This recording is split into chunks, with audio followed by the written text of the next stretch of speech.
Alhamdulillah. Yang terakhir, dengki bagaimana supaya enggak sakit hati, yaitu sing yakin bahwa setiap orang sudah ada garis masing-masing.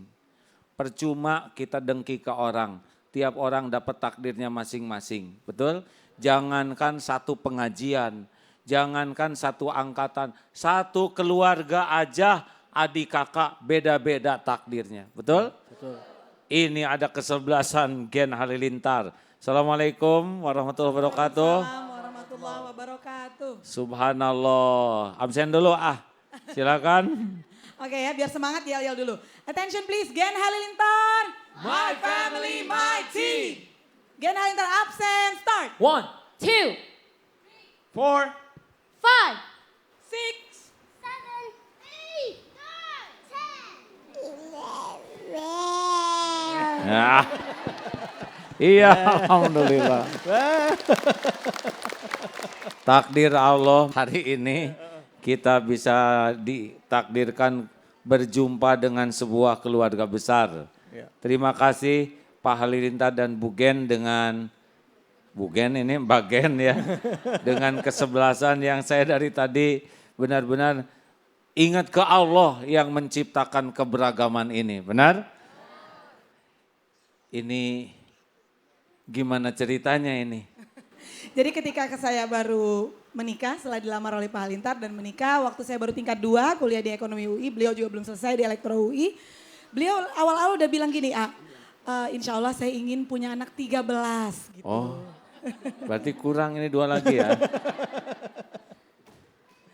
Namun Dan sekarang baru 11. Setelah kesebelasan, ya kita berdoa dengan menamakan kesebelasan Gen Halilintar. Mudah-mudahan Allah mendengar, jadi kesebelasannya mudah-mudahan yang udah penutup gitu.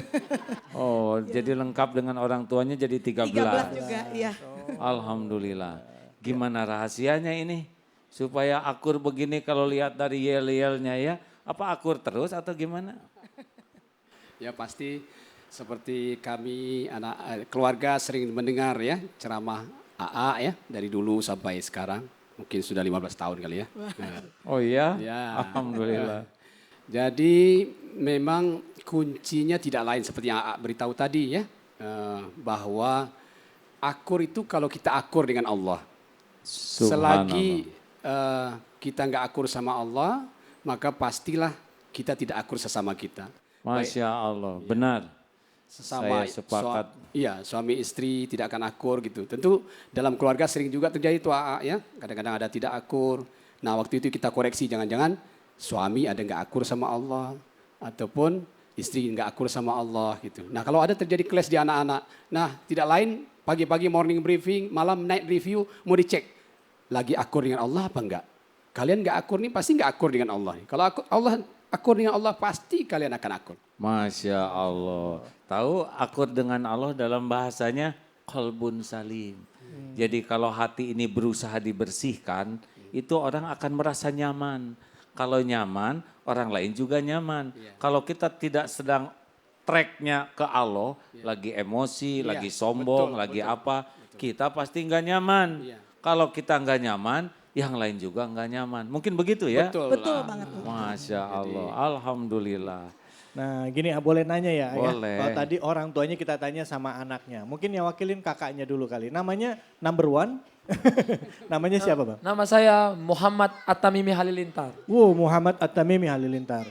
Saya manggilnya apa nih? Atta. Atta, oke. Atta sebagai kakak paling tua ya. Di antara anak-anak kan tadi sudah sempat ditanya ada yang gak akur. Biasanya kalau antara adik kakak apa hal yang paling sering membuat tidak akur? Pernah berdebat kan antara adik atau kakak? Iya. Pernah nggak? Ada ya? Apa biasanya? Biasanya memang karena saya sebagai mandor ya kan udah 11-nya.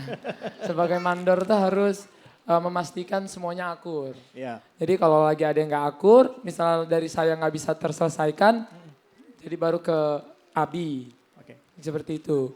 Yang pasti kalau kata Abi itu ngasih tahu ke kita yang kayak kata Abi tadi. Kalau hati kita nggak akur sama Allah, maka di antara kita nggak akan akur. Tapi kalau hati kita akur sama Allah, di antara kita semua tetap akan akur. Jadi penyakit simuntakiu itu ya, kalau di rumah tingkat kesirikannya sudah besar, tingkat kesombongannya sudah ada, betul ya, itu. tingkat kemunafikannya, Iya. bohong dan sebagainya sudah ada, kedengkian ada, pasti jadi konflik gitu ya. Betul, betul. Itu benar. A.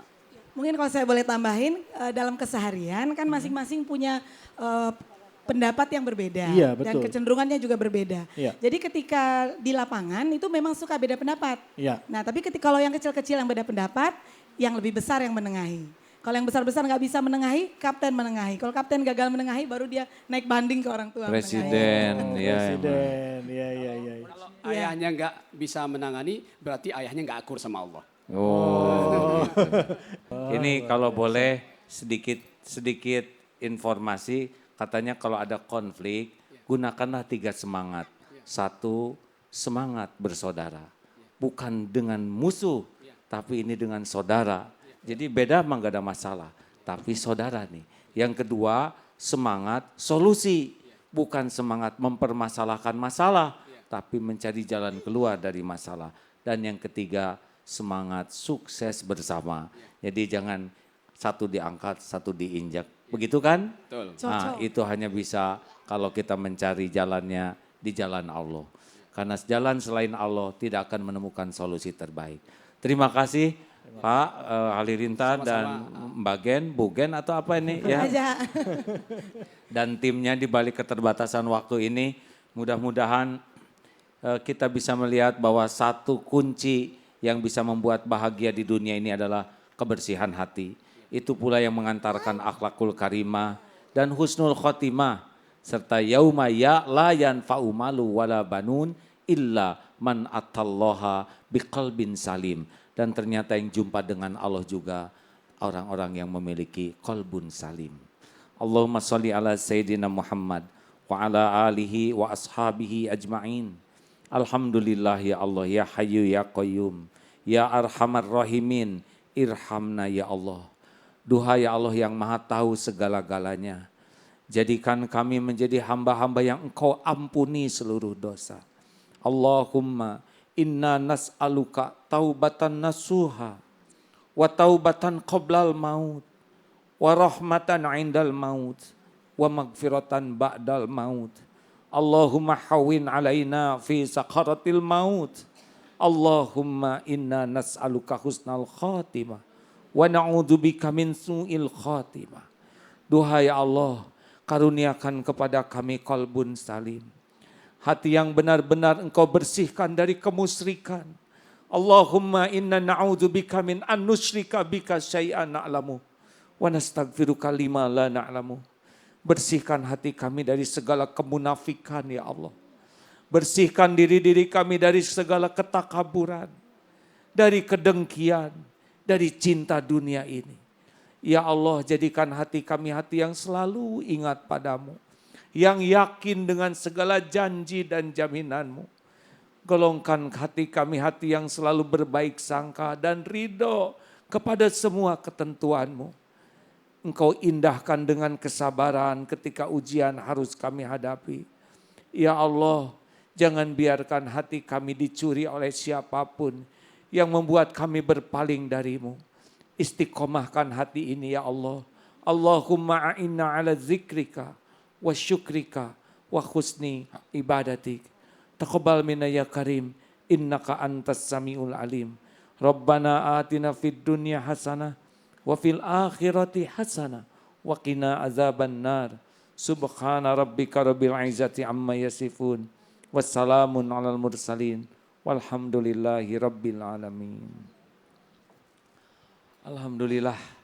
Semoga seusai Ramadan ini kita tetap bisa menjaga mujahadah, membersihkan jiwa kita. Amin ya rabbal alamin. Terima kasih. Taqabbalallahu minna wa minkum. Siyamana wa siyamakum. Assalamualaikum warahmatullahi wabarakatuh. Waalaikumsalam warahmatullahi wabarakatuh. Alhamdulillahirrabbilalamin. Dengan demikian berakhir sudah acara kita pada kesempatan kali ini. Semoga apa yang disampaikan tadi bermanfaat dan berfaedah bagi kita. Senantiasa menjaga kebersihan hati sehingga tidak hanya orang di sekitar kita yang nyaman, bahkan kita juga bisa menjadi orang-orang yang disenangi dan juga bisa jadi panutan bagi yang lain. Dan terlebih lagi adalah kita bisa menjadi hamba Allah yang benar-benar taat.